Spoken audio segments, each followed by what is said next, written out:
Todos os dias, ele combate o tráfico de drogas em Manaus. Homem de coragem e da justiça, se formou advogado e exerceu essa profissão por quase 3 anos. Foi delegado em Belém do Pará e atualmente comanda o Departamento de Narcóticos no Amazonas, o DENARC. Desde 2016, realizou grandes operações policiais. Tirou de circulação mais de 23 toneladas de entorpecentes no estado do Amazonas. Como autoridade, entendeu desde cedo que não basta combater, mas sim prevenir e conscientizar as novas gerações. O nosso convidado de hoje é o delegado Paulo Marvinier. O combate às drogas ele é um combate que ele nunca vai ter fim, sempre ele vai acontecer. Principalmente na nossa região, porque nós somos vizinhos dos maiores produtores, que é o Peru e a Colômbia.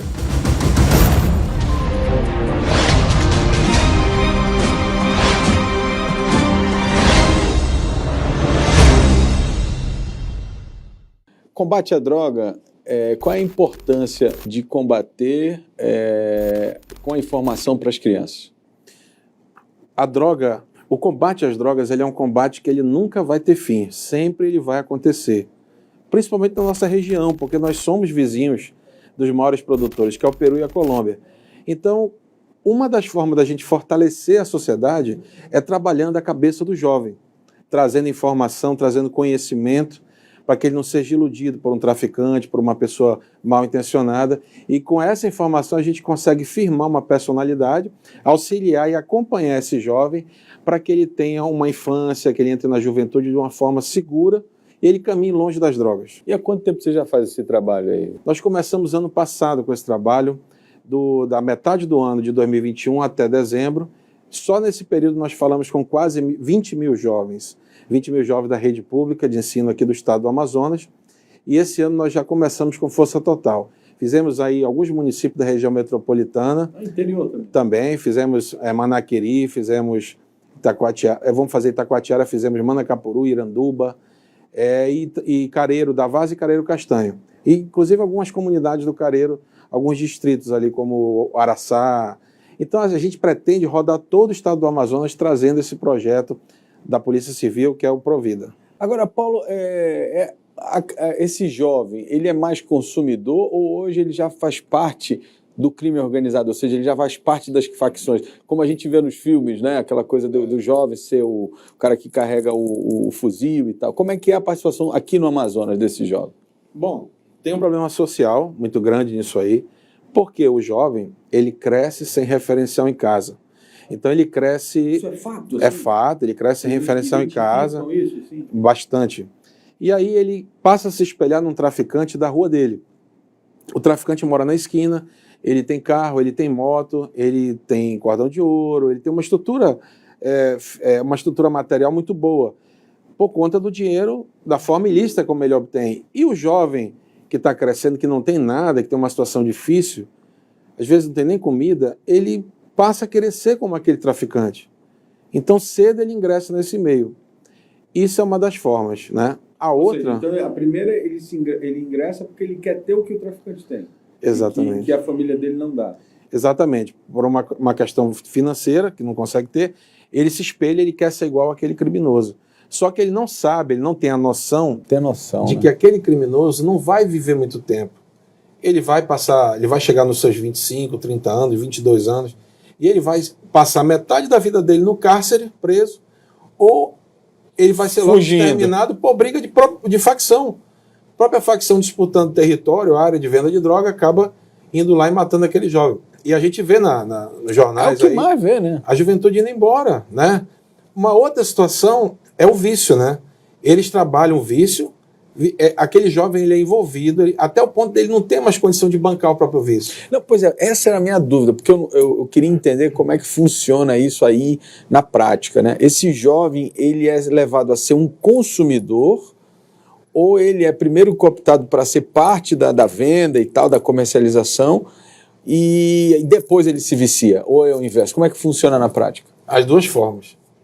Uma delas é quando ele é viciado, ele começa a vender as coisas de casa, até que a família acaba abandonando, e para ele manter o vício, ele vai buscar recursos no mundo do crime. Ou ele vai roubar, vai furtar, vai matar, ou ele vai trabalhar para o tráfico. Uma das duas coisas, uma dessas coisas.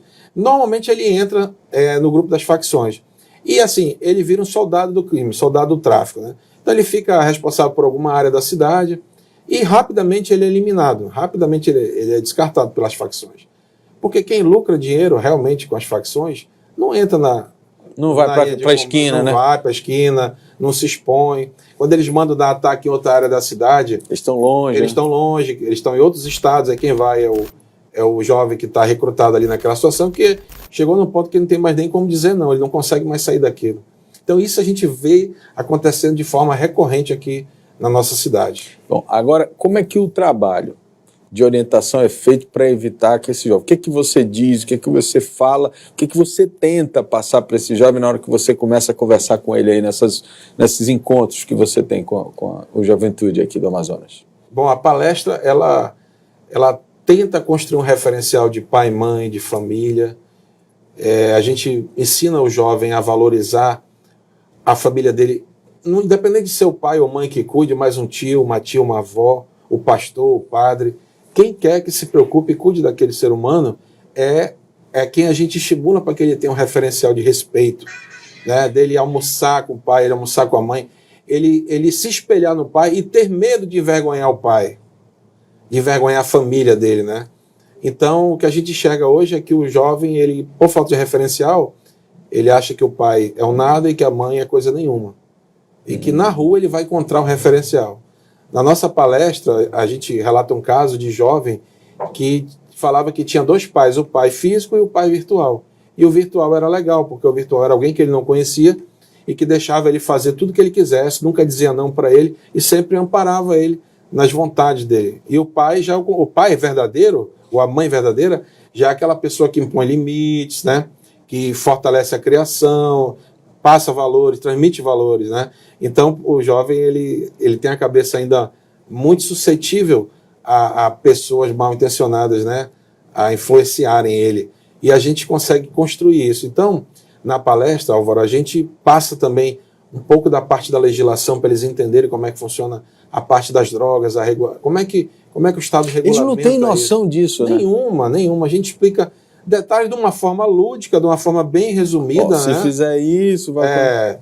Se você está oferecendo droga para fumar com a sua namorada, você vai responder pelo artigo tal, né? O porte de droga ainda é criminalizado. Então a gente explica as coisas aos olhos da lei. De uma forma resumida, né? Porque eles não têm conhecimento jurídico, mas para eles terem uma noção do sistema, como é que funcionam as coisas. Explica como é que funciona o sistema prisional, né? Que não é... É um bom argumento para o cidadão não entrar no crime, né, doutor? Exato. Não é... É para ele ver que... Não é um prêmio ir para lá. Para ele achar que o que ele imagina que é pior do que aquilo, né? Entendeu? Então a gente passa esses valores. A gente usa muito a cadela Hera, que é um cão de faro do nosso amigo Rogério, que é policial civil, médico veterinário também. A Hera faz uma simulação com pseudo-odor, né? Para eles entenderem como é que o cachorro acha a droga. A gente faz algumas dinâmicas em grupo com eles. Tem um quadro que a gente usa na palestra que eu faço uma reflexão para o jovem, onde eu pergunto para ele. Normalmente eu pego um jovem que tem aquele estilo mais despojado, usa luz no cabelo e tal, e pergunto, como é que você quer se enxergar daqui a 20 anos? Como é que tu gostaria de te enxergar? E aí ele para, né? Naquele momento ele não tem perspectiva nenhuma, ele só quer viver o amanhã. E aí ele fala, teve um caso interessante, o garoto disse, eu queria ser empresário. Aí ele foi aplaudido, né? Eu disse, e para você ser empresário, o que você precisa fazer? Aí ele pensou, trabalhar, estudar muito, né? Eu falei, sim. E como é que você gostaria de estar vestido daqui a 20 anos, empresário de sucesso? Aí ele disse, eu queria usar terno e gravata. E aí ele foi aplaudido, e depois esse garoto me mandou mensagem na rede social, no meu Instagram, me agradecendo, dizendo que eu tinha sido um pai para ele, que ninguém tinha despertado essa reflexão de futuro da vida dele. Ou seja, do que ele precisava fazer para chegar no sonho que ele estava imaginando. Exatamente, e não ele sonhar em ser um traficante, ali da boca da esquina, que toma conta de algum bairro, alguma coisa, mas sim dele ter uma profissão produtiva, uma vida de sucesso, onde ele possa criar os filhos dele numa condição confortável, pagar um colégio ou dar uma boa saúde para o filho dele, né? Agora, doutor, isso obviamente é um projeto depois de um certo tempo atuando no combate às drogas. Você é delegado de combate, de repressão, né, ao tráfico de drogas e tal.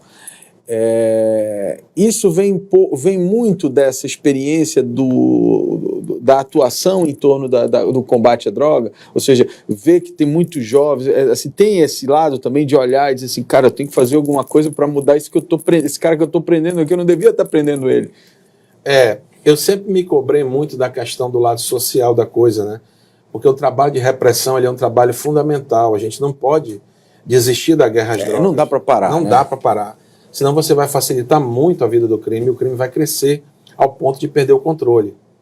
Acabar? Vai acabar? Não vai acabar, isso é ilusão. Isso já existe desde a época, antes do Pablo Escobar, na Colômbia, esses países estão produtores de droga, o Peru, e a gente tem que lidar com isso, e nós somos vizinhos. E temos enormes estradas aqui, que são os nossos rios. Explica pra gente como é que funciona, eu acho que tem muita gente que não tem ideia de como funciona esse mundo, digamos assim, organizado da droga, né? Onde ela é produzida hoje aqui ao redor do Brasil e que tipo de droga esses caras produzem, como é que isso entra no Brasil, enfim, por onde? Isso é um assunto bem interessante, né? O Peru, hoje, que faz fronteira ali com Santa Rosa, que é a cidade peruana, Letícia na Colômbia e Tabatinga, que é brasileira, que é a nossa tríplice fronteira norte, né, do país aqui. Lá no Peru hoje é produzido pasta base de cocaína e cloridrato. A pasta base é uma coca que ainda não está no processo total de refino, né, totalmente pronta, e o cloridrato é a fase final, a fase onde ela está extremamente pura. O cloridrato, ele é como se fosse o sal da cocaína. É aquele pozinho branco, né, que o pessoal cheira e tal, os usuários cheiram.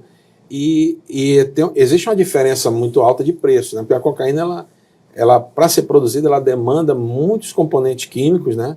Ela tem um processo de produção muito caro, estipulado inclusive em dólar, lá no Peru. E a Colômbia é uma novidade. A Colômbia ela parou de produzir cocaína para produzir skunk. O que é? O skunk é uma super maconha. Qual é a diferença da maconha skunk para normal? Aquela regional que a gente ouvia falar nos anos 90, 2000. Isso. A maconha normal, ela tem o THC, que é o tetrahidrocannabinol, o princípio ativo, de 2 a 6%. O skunk tem o tetrahidrocannabinol de 12 a 30%. Nossa, é altamente... Ele é muito mais forte, ele é uma super maconha. Não conheço disso, mas assim, a gente faz uma analogia com álcool, né? É mais ou menos isso, né? E o skunk, ele é plantado em estufas, hidropônico, né? Lá na Colômbia tem alguma região com os vales assim profundos e essas regiões elas estão tomadas pela plantação do skunk. Então é a hidroponia, né? Aquela irrigação mecânica, né? E aí tem as luzes de estufa. Então se você olhar por cima do vale, parece uma cidade toda iluminada. Parece que mora muita gente, mas na verdade é uma plantação de skunk. E o custo da produção do skunk é muito barato para o produtor, diferente da cocaína. E aí o que acontece? Se ele perder para a polícia, o prejuízo dele é mínimo. Agora o lucro do skunk é uma coisa surreal, absurda. Eu não vou nem mencionar valores aqui para não estimular. Mas é um negócio surreal que motivou a Colômbia hoje a viver praticamente a parte ilícita da Colômbia, né, os criminosos, a viverem de plantar skunk. Então, Colômbia, skunk. Peru, a cocaína e a cocaína pura. E a pasta base e o cloridrato. O cloridrato é pasta base. E isso, por que o Brasil, essencialmente, é rota disso aí, né? E aí a gente fala do Amazonas, na verdade. O Amazonas, na geografia, está posicionado entre esses países. Então, nós temos aí, porta de entrada do Peru, a cidade de Letícia, né, na Colômbia, e Tabatinga, no Brasil, que é a rota do Alto Solimões. Tabatinga, Benjamin Tabatinga, aí vem descendo São Paulo de Olivença, Maturá, Santo Antônio de Sá. Tudo pelo Rio. Tudo pelo Rio. Tudo pelo Rio. Isso é uma rota. Aí nós temos outra rota, nós temos a rota do Rio Içá, que é uma rota que faz fronteira com a cidade de Tarapacá, na Colômbia, que é o distrito, a última base do Brasil é o pelotão de fronteira de Ipiranga, do Exército Brasileiro.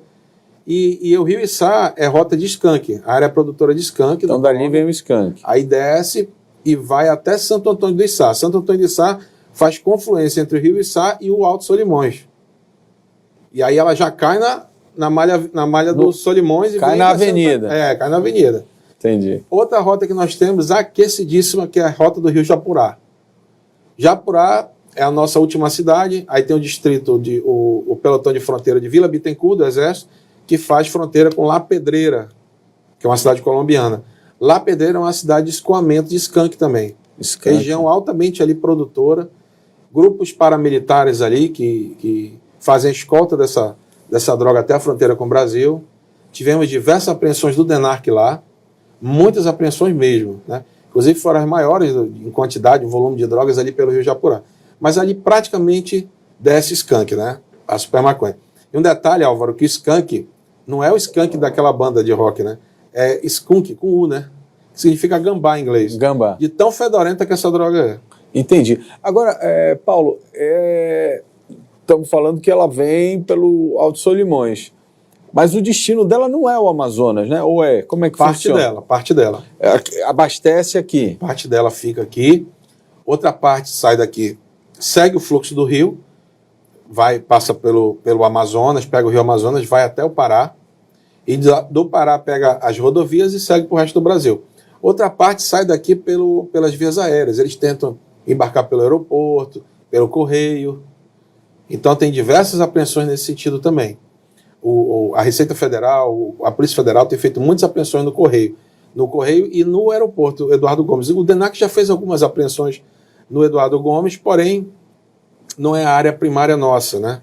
Então, quando a gente tem alguma necessidade, a gente compõe os colegas da Polícia Federal e fazemos lá a abordagem e a prisão daquela mula, né? Mas lá só vai mula.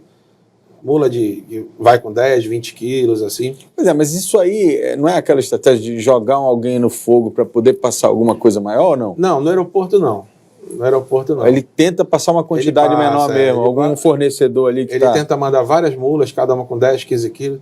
Se ele passar 5 mulas no dia, ele consegue botar 100 quilos lá fora. Entendi. E ele já deve calcular essa perda também, não? Tem, com certeza. E lá o detalhe é que em São Paulo, por exemplo, o skunk é 3 vezes o preço aqui. Aí então, tem a questão de mercado também. Ele não precisa de muita quantidade para ganhar dinheiro, entendeu? Só que as mulas, aí é que é o alerta, né? As mulas, qual é o perfil da mula? Normalmente é uma mãe solteira, jovem, com dificuldade financeira. Existem pessoas que ficam recrutando essas moças e elas vão atravessar, elas arriscam, que elas estão precisando, né? Resolvem recorrer a esse dinheiro fácil.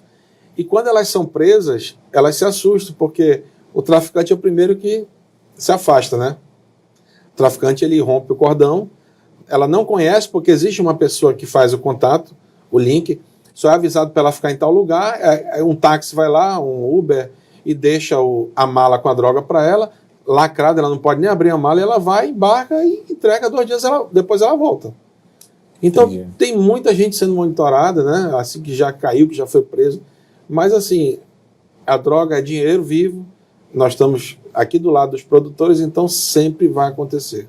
Pois é, e aí vem uma questão muito crucial para o amazonense, é que a gente aqui no Imediato, inclusive, cobre muito essa questão da violência, né? E a gente observa que boa parte desses crimes são relacionados ao que você falou, a crimes entre facções, né? Você vê, o jovem morreu, não sei o que, aí você vê, tem envolvimento com droga e tal, às vezes numa noite matam 3, 4 e tal, né? E aí, só que isso tem um reflexo no sentimento de segurança. Por mais que a gente saiba que isso não sai do mundo deles, né? Fica ali entre eles, né? Eles matando eles, etc., a sociedade sempre vê isso como um fator de insegurança. E aí, quando você diz assim, isso nunca vai acabar, me parece que é um trabalho que a gente tem que ficar fazendo o tempo inteiro, mas que a gente tem que, de alguma forma, se acostumar a conviver com esse tipo de situação? Eu não diria conviver. A nossa missão na polícia, na segurança pública, é conseguir manter isso sob controle. Certo. Colocar isso numa forma aceitável, onde as pessoas tenham realmente segurança, né? Isso aí, no mundo inteiro onde você for, se você for para a Espanha, tem facções, tem tem organizações criminosas poderosíssimas. Nos Estados Unidos tem, no México tem, na Colômbia, no Peru, todo lugar tem. Bilionário, né, esse muito mercado, dinheiro, né? é muito dinheiro envolvido. Então isso nunca vai deixar. O que a gente não pode é deixar eles tomarem conta da nossa cidade, do nosso estado. E é nessa forma que a gente vem, a segurança pública vem combatendo, né? Todas as forças. Eu sempre digo que as polícias do Amazonas são as polícias mais preparadas para prender droga. Eu nunca vi uma polícia tão competente para prender droga. Eu costumo dizer, os traficantes comentam que quando eles conseguem passar de Manaus, eles ficam mais tranquilos. Porque no resto Porque eles sabem que aqui, numa linguajar bem direta, a porrada encaixa. Então é a Polícia Civil preparadíssima, a Polícia Militar, a Polícia Federal, todo mundo com o mesmo objetivo. Por quê? Porque a mola propulsora do crime organizado no Amazonas é a droga. É a droga que gera dinheiro, que gera riqueza, é a droga que faz com que a facção possa ter capital para recrutar pessoas, para comprar armas, para tomar área, para comprar mais droga. Então, quando a polícia derruba um carregamento desse, o DENARC fez uma apreensão de 900 quilos de cloridrato de cocaína. Eu acredito que tenha sido a maior do estado, né, na história do estado do Amazonas. Eu não me recordo de outra, né, pode até ter tido, né, mas foi uma apreensão. Uma grande apreensão. Uma droga que veio do Peru. Então, eu estou falando eu vou falar valores, 22 a 23 bilhões de reais. Nossa Senhora, é muito dinheiro. Você tem ideia? Não tenho ideia, não. É muito dinheiro, meu amigo. É muito dinheiro. E nós aprendemos essa droga, né? Foi uma coisa que eu me surpreendi quando eu abri, que eu vi, tratava-se só de pó, de cloridrato, aquele branquinho, né? Então, um prejuízo assim absurdo. Isso não ia ficar aqui. Detalhe, essa carga não ia ficar aqui. Nós aprendemos também uma carga de cocaína uma vez, se eu não me engano foram 400 quilos mais ou menos, num caminhão que veio com melancia de Roraima. Olha só. Aí, por que ele fez essa rota? Por que ele veio de Roraima? Aí nós fomos entender. Curioso, né? Nós fomos entender.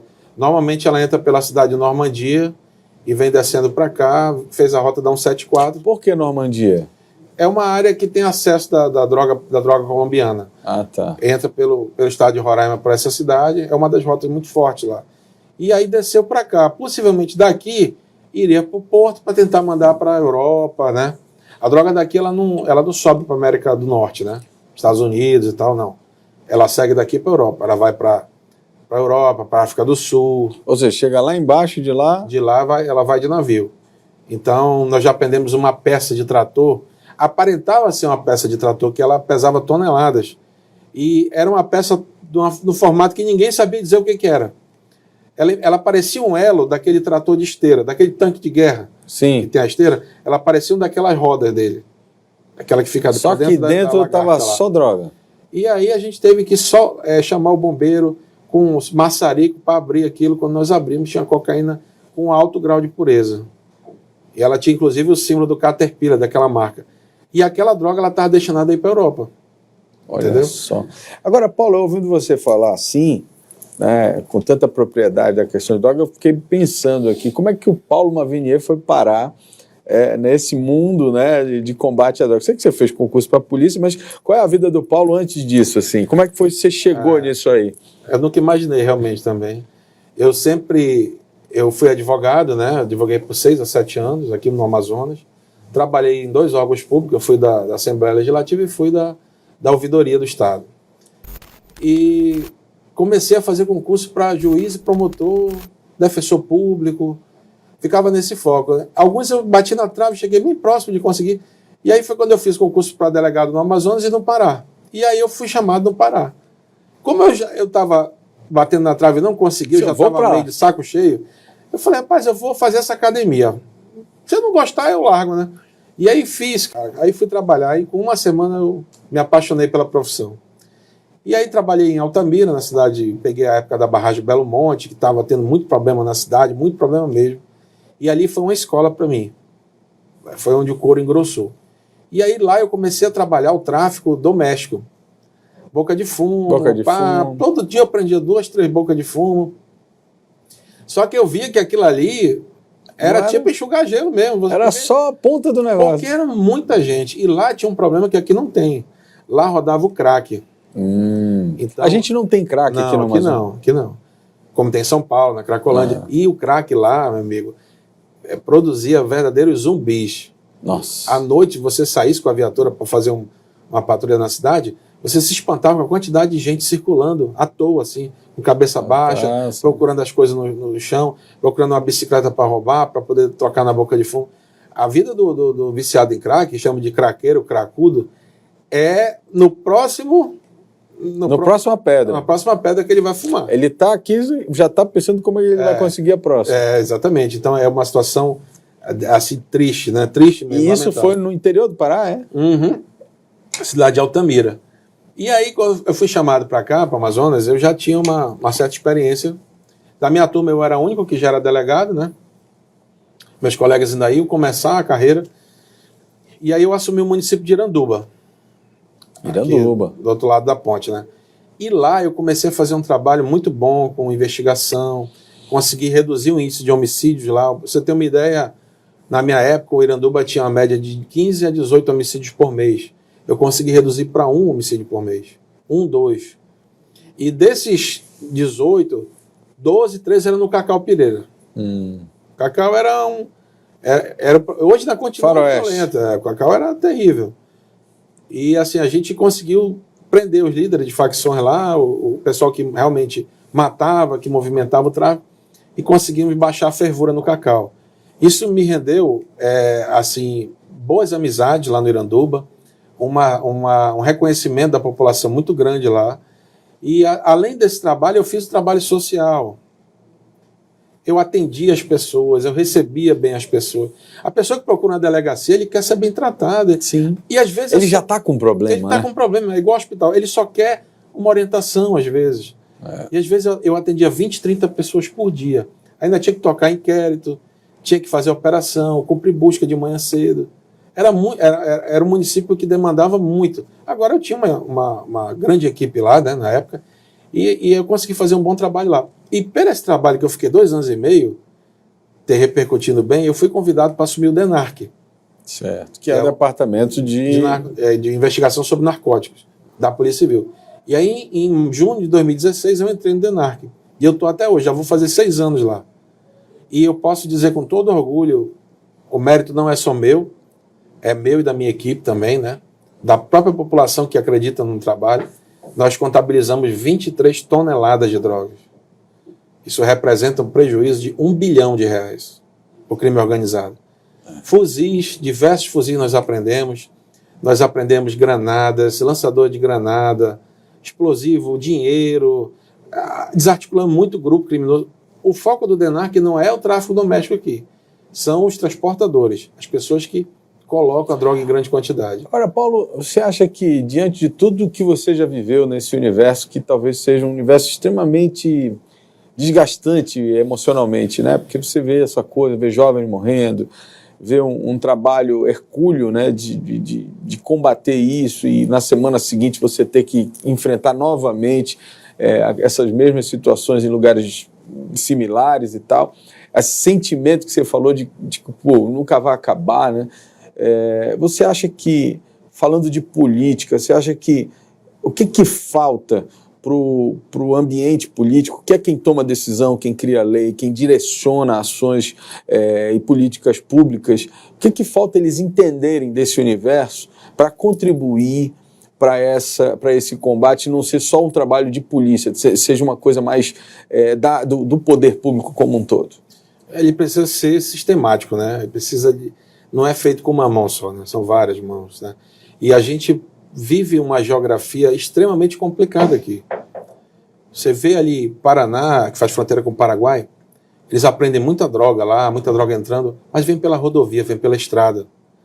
É só a PRF montar uma barreira, claro que tem uma investigação por trás, segura o caminhão, aprendeu. O nosso não é assim, meu amigo. Nós vamos tirar a droga de dentro da selva. Eu já passei diversas vezes, eu sou delegado de ponta, já operei demais, já viajei muito para o interior do estado. Eu dormi em mato, dentro de lancha, passamos assim de 11, 12 dias em missão, em cidades pequenas do interior, com pouca estrutura, dentro de hotéis sem poder sair. para poder, no momento que a gente fosse dar o bote na organização criminosa, para que a gente não fosse plotado no local. Então, assim, eu já passei diversas situações, já sofri pra caramba com ferrada de mosquito, carapanã, fora ameaça de vida, ameaça né? de morte, uma privação da vida social, diversos confrontos armados, graças a Deus, com baixas, não do nosso lado, mas tiveram do lado deles. Infelizmente, não queríamos isso, mas aconteceu. Já tive membros da minha equipe que foram baleados em confrontos que estavam do meu lado. Então, assim, a polícia ela é uma profissão que ela amadurece o ser humano muito forte, muito rápido, de uma forma muito rápida. Você é obrigado a amadurecer, senão você é engolido. Então você vai entrar no submundo. Eu caminho no submundo. E fiz isso com muita tranquilidade, né? Não mudei minha essência, minha personalidade, com minha família, sou a mesma pessoa.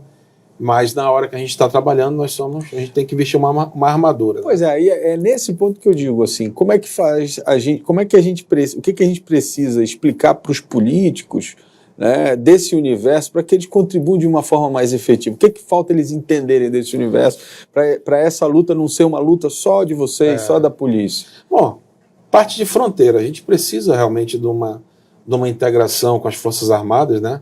Porque a Polícia Civil, que é a força da qual eu pertenço, né? Ela é uma polícia relativamente pequena, com diversas atribuições. Para o Amazonas, então... para o Amazonas ela é pequena. E é uma polícia que cuida de homicídio, de roubo, de furto, de tráfico, de tudo que você imaginar, de estupro, de violência contra a criança. E assim, o grupo que combate o narcotráfico nessa imensidão, ele é pequeno. Então, é preciso que a política ela entenda a dimensão da nossa região, a complexidade, que a pessoa conheça realmente, que para deslocar no Amazonas tem cidade que você só chega de avião, de hidroavião, que você não tem aeroporto, que você não tem estrada, que você não tem... Então, quando houver realmente essa preocupação com a fronteira norte, que já melhorou muito, né? Eu tenho que ser justo, hoje nós temos um programa do governo federal, que é o programa Vigia, que vem dando toda uma estrutura para os operadores de ponta. Então, nós recebemos diárias, nós recebemos combustível para aeronave, nós recebemos óculos de visão noturna, armamento, viatura. O governo federal tem ajudado a gente nesse sentido. Você entendeu? Mas quem conhece a região aqui sabe que é preciso olhar o Amazonas com outros olhos, com os olhos diferentes do Brasil. Aqui realmente é muito complexo. Quem conhece o rio sabe, o tamanho do rio, você não enxerga a outra margem. Há os furos, Paranás, quando o rio está cheio. Então, o traficante ele vem descendo numa canoa, você está com as lanchas prontas aqui para abordar. Ele vem descendo do outro lado da margem, ele só faz desligar o motor dele e vai descendo na correnteza. Uma canoa baixinha, passa com 300, 500 quilos ali. E você não vê. Então, para isso, precisa de investimento. Né? Hoje nós temos a base Arpão aí, que foi um marco na questão do Rio Solimões, né? Sim. Afugentou pirata. Aí nós temos também... Isso foi inaugurado, acho que um ano atrás, dois no máximo. 2 anos, eu salvo engano, eu não tenho ideia do tempo, não. Mas é recente, eu sei que é recente. É recente, tem uma estrutura. Se a gente precisar subir o rio para operar, a gente tem lancha blindada, tem equipe para poder utilizar lá. Então, esse é o caminho, não tem outro, não tem mistério. Agora, se assim, vai passar, porque o traficante vai pegar um barco pesqueiro, vai esconder uma droga lá no fundo, vai encher de gelo, vai encher de peixe, e é claro que uma hora ou outra vai passar. Então, o político ele precisa entender que essa é uma problemática que influencia em vários aspectos, né? Primeiro, aí a gente volta para o início da entrevista, né? A droga ela tira a vida dos jovens, ou seja, o futuro do nosso estado está sendo comprometido com base por conta desses jovens que não estão tendo a oportunidade de, sei lá, quantos jovens desses que morreram não poderiam ter tido um outro caminho, né? Uma vida próspera. Se não fosse as drogas, né? Então, quer dizer, combater a droga é um pouco isso também. Então, assim, quando eu digo políticos, eu fico pensando o seguinte: como é que um deputado, como é que uma assembleia, né, como é que um deputado federal, eles precisam ter essa visão, né? Você entende que o cara, quando se dispõe a ser um deputado, ele precisa ter noção do que é viver essa realidade. Exatamente, né? Ele precisa conhecer, ele precisa estar lá, ter visto como acontece, precisa ver. Precisa saber a dificuldade que é de deslocamento, ele precisa ter ideia de onde entra para ele poder traçar uma linha, um projeto, uma estruturação para que o Estado possa operar de uma forma eficiente para inibir aquilo ali. Então, a maioria que eu digo, eu não digo a nível estadual, mas a nível federal, os parlamentares não conhecem, né? A nível federal, os que são de outros estados, não conhecem a nossa realidade. Eu sempre digo, combater o narcotráfico no Amazonas é diferente de tudo que se faz no Brasil. Tudo. Nós já tivemos acompanhando o DENARC TV da Rússia, TV da Espanha, da França, da Alemanha e da Inglaterra. Eles vinham para cá extremamente curiosos para saber como é combater o narcotráfico em cima de lancha. Porque no país deles é carro, isso, né? Não tem isso. No Brasil não tem isso. É o Amazonas que é assim. Aqui é rio. A gente viaja para os outros estados do Brasil e o rio você vê de uma margem a outra, né? Você vai, olha, o rio aqui é grande. Aí você olha, pô, esse rio eu estou vendo do outro lado, lá da margem. Lá no meu estado, a pessoa nem enxerga o outro lado. Então isso aqui é para quem conhece. A Amazônia, o Amazonas não é para amador. Tá, mas aí agora eu queria fazer uma pergunta um pouco mais política, óbvio, porque o programa também ele fala um pouco disso, que eu queria fazer um link, né, desse problema com o ambiente político. Nós vivemos recentemente uma mudança de ideologia no país, né? Nós vimos de um país que viveu quase 20 anos aí, governos com uma ideologia de esquerda, né, focada ali no socialismo, comunismo, etc., e passamos por uma ideologia mais liberal, onde a gente tem um pensamento diferente do de esquerda, né, mais progressista e tudo mais. Você viveu esses dois mundos até então, né? Você viveu aquele momento e está vivendo esse. Como é que você enxerga a relação dessas duas ideologias políticas com o problema que você tem que tratar todo dia no teu trabalho? Quem é que é mais favorável? Quem que entende, quem compreende mais essa tua dor aí do dia a dia? Dos dois lados, você fala? Bom, primeiramente eu acho que tem que haver um equilíbrio. Existe coisa boa dos dois lados. Certo. Meu ponto de vista.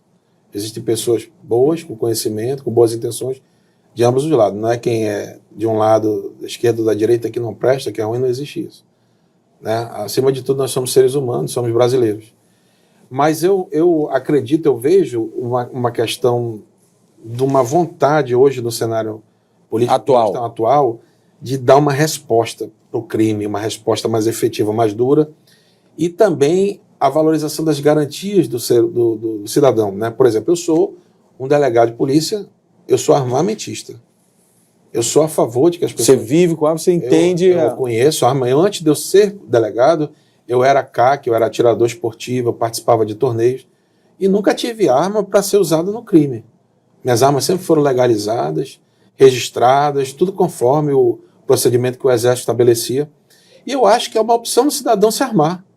Eu já passei uma situação no município de Presidente Figueiredo, há muitos anos atrás, 2003, 2002, eu era advogado, eu fui fazer um concurso fora.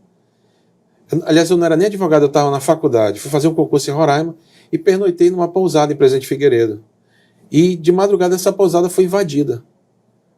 Começaram a quebrar a pousada toda e até o momento que chegaram no meu quarto. Eu acordei atordoado, 3 da manhã, sem saber o que fazer, sem uma menor condição de me defender.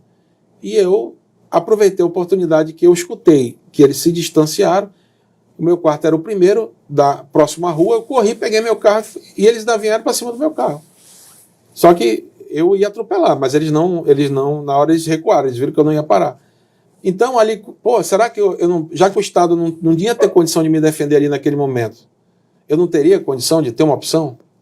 De ter uma arma lista? Eu sou um cidadão de bem, eu não sou criminoso. Então eu posso ter a minha escolha. E desde que seja preparado, né, que seja treinado. Hoje a gente está vendo isso na guerra da Ucrânia. Da Ucrânia. Né, onde relato que o país foi desarmado e hoje o presidente está armando a população.